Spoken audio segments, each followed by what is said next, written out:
Well, you may have seen this alert on your phone about the dust storm that moved through Spokane yesterday afternoon. They may not happen often, but almost every year we'll see one somewhere in the inland Northwest. So what are the dangers of dust storms and what safety precautions should we all be taking the next time one happens? Meteorologist Matt Gray is here to help us understand these severe weather events. Yeah, it's certainly got a lot of people's attention. Well, the pictures look like something that you would have watched in a movie theater that we've seen and you can see up on KXLY.com. But how dangerous is that wall of dirt and dust? Well, I'll tell you what, it's all about your safety on the road. A dust storm warning is issued by the National Weather Service when visibility drops to a quarter mile or less. In many cases, it's a lot less. Now, this is the same standard as if we had a dense fog advisory or a snow squall warning. Now, you would slow down on the road for those.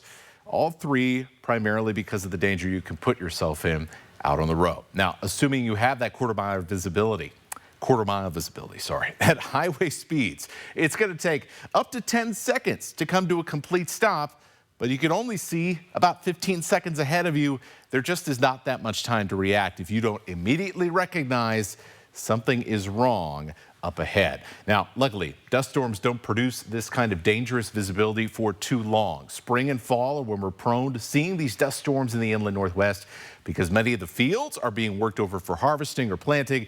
And when there is drought and extremely low soil moisture, like you see on your screen right now, that loose dirt is much more likely to be carried away by the wind.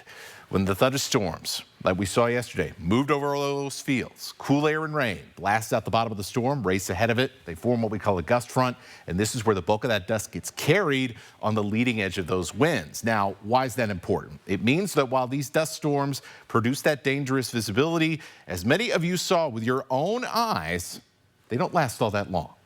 So there really is no excuse then to not pull over or slow down significantly if a dust storm catches you out on the highway in the future. You're not going to add much more time to your trip if you play it safe. And even if you are not on the road, you don't want to be outside during these storms. The dust lowers air quality as it passes, can sting your eyes. Certainly a few of us had that experience yesterday.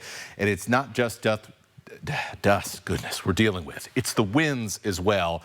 We just saw they could topple trees, knock down power lines. There are plenty of reasons to take cover next time we get one of these warnings.